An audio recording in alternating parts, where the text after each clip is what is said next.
Hello food lovers, welcome to our channel. నేను మీ రాణి ఎర్రంశెట్టి.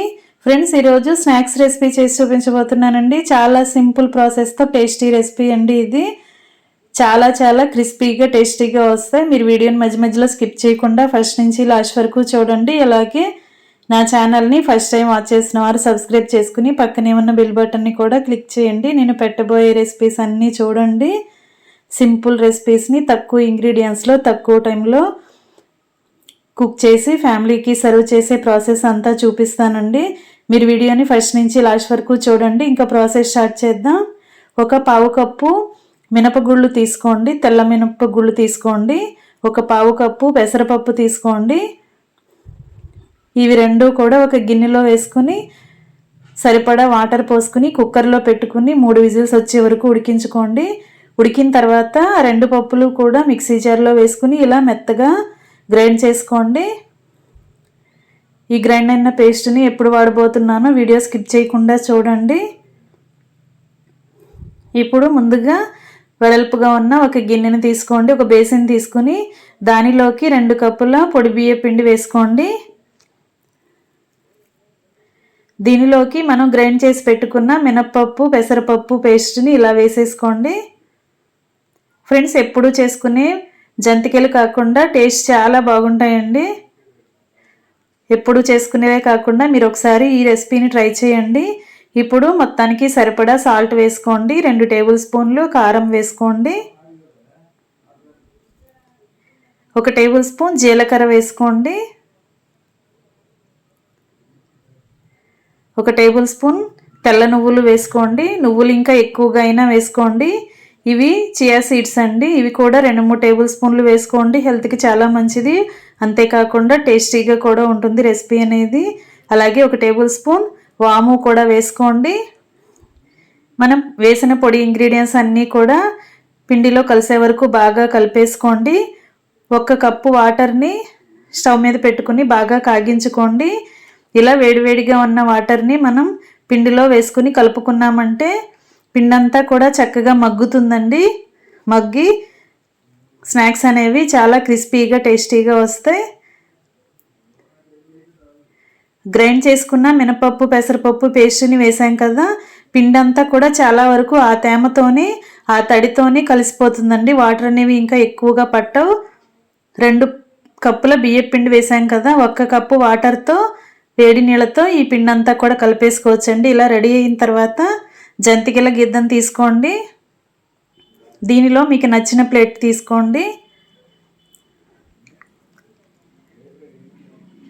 నేను ఇప్పుడు ఈ ప్లేట్తో చిన్న చిన్న హోల్స్ ఉన్న ప్లేట్తో చేసి చూపించబోతున్నానండి. ఇప్పుడు జంతికల గొట్టానికి లోపల ఆయిల్ని అప్లై చేసుకోండి. ఇప్పుడు మనం కలుపుకొని పెట్టుకున్న పిండి అంతా కూడా ఒకసారి కొంచెం తీసుకుని ఒకసారి చేత్తో మెత్తగా కలుపుకోండి. ఎక్కడైనా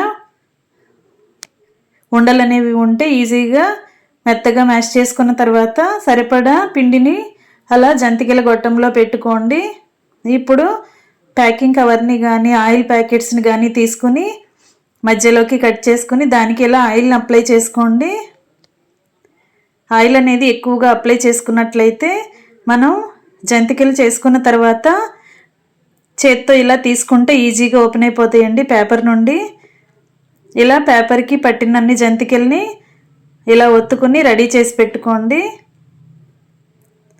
ఇలా మనం చేత్తో తీసుకుంటే ఈజీగా వచ్చేయాలండి. అందుకే ఆ ప్యాకెట్కి కవర్కి ఆయిల్ అనేది కొంచెం ఎక్కువగా అప్లై చేసుకుంటే మనకి కవర్ నుండి ఈజీగా రిమూవ్ అయిపోతాయి. ఇప్పుడు కళాయి తీసుకుని డీప్ ఫ్రైకి సరిపడా ఆయిల్ పోసుకోండి. ఈ కళాయిని స్టవ్ మీద పెట్టుకుని స్టవ్ ఆన్ చేసుకోండి.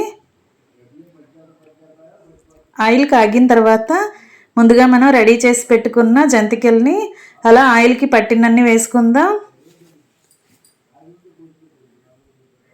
ఫ్రెండ్స్, మీరు ఎప్పుడూ చేసుకునే జంతికలను కాకుండా ఒకసారి నేను చూపించిన ప్రాసెస్తో చేసి చూడండి. టేస్ట్ చాలా బాగా వస్తాయండి. ఇంట్లో అందరికీ నచ్చేలా ఉంటాయి. చిన్నపిల్లలు, పళ్ళు లేని పిల్లలే కాకుండా పెద్దవారు, ముసలి వయసు వారు కూడా చక్కగా ఈజీగా తినేలా ఉంటాయండి. చాలా టేస్టీగా ఉంటాయి. చాలా క్రిస్పీగా కూడా వస్తాయి. లోపల గుల్లగుల్లగా చాలా టేస్టీగా ఉంటాయి.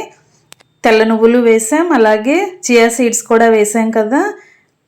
ఉప్పు, కారం, పెసరపప్పు టేస్ట్ అనేది జంతికలకి చాలా బాగా తెలుస్తుందండి.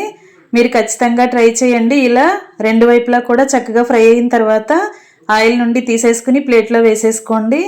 అలాగే మనం చేసి పెట్టుకున్నవి మిగిలినవి కూడా ఇలా ఆయిల్లో వేసుకుని డీప్ ఫ్రై చేసుకోండి. ఫ్లేమ్ అనేది మరీ హైలో పెట్టకుండా మీడియంలో పెట్టుకుని ఫ్రై చేసుకోండి. ఎక్కువగా ఫ్రై చేసామంటే కలర్ అంతా కూడా చేంజ్ అయిపోతాయండి. కరెక్ట్గా ఫ్రై చేసుకుని ఇంకా స్టవ్ ఆఫ్ చేసుకుని సర్వింగ్ ప్లేట్లోకి తీసుకుని ఫ్యామిలీకి సర్వ్ చేసుకోవటమే ఎంతో టేస్టీగా ఉండే బియ్యపు పిండి జంతికలు రెడీ అయిపోయాయి. మీరు కూడా ఒకసారి ఇలా ట్రై చేసి చూడండి. వీడియో నచ్చినట్లయితే లైక్ చేయండి. రెసిపీ నచ్చినట్లయితే మీ ఫ్రెండ్స్కి ఫ్యామిలీ మెంబర్స్కి షేర్ చేయండి. అలాగే నా ఛానల్ని ఫస్ట్ టైం వాచ్ చేసిన వారు సబ్స్క్రైబ్ చేసుకుని పక్కనే ఉన్న బెల్ బటన్ని కూడా క్లిక్ చేయండి. నేను పెట్టబోయే రెసిపీస్ అన్నీ చూడండి. వాటిలో మీకు నచ్చిన రెసిపీని ఇంట్లో ట్రై చేసి ఫ్యామిలీకి సర్వ్ చేయండి.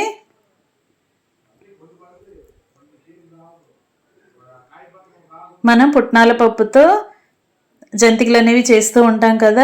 ఈసారి మాత్రం ఇలా మినప్పప్పు పెసరపప్పు ఉడికించి గ్రైండ్ చేసుకుని ఆ పిండిని అలా బియ్యపు పిండిలో కలుపుకుని నేను చూపించిన ఇంగ్రీడియంట్స్ అన్నీ కూడా పిండిలో కలిపి చక్కగా ట్రై చేసి చూడండి. Thanks for watching. నేను మీ రాణి ఎరంశెట్టి.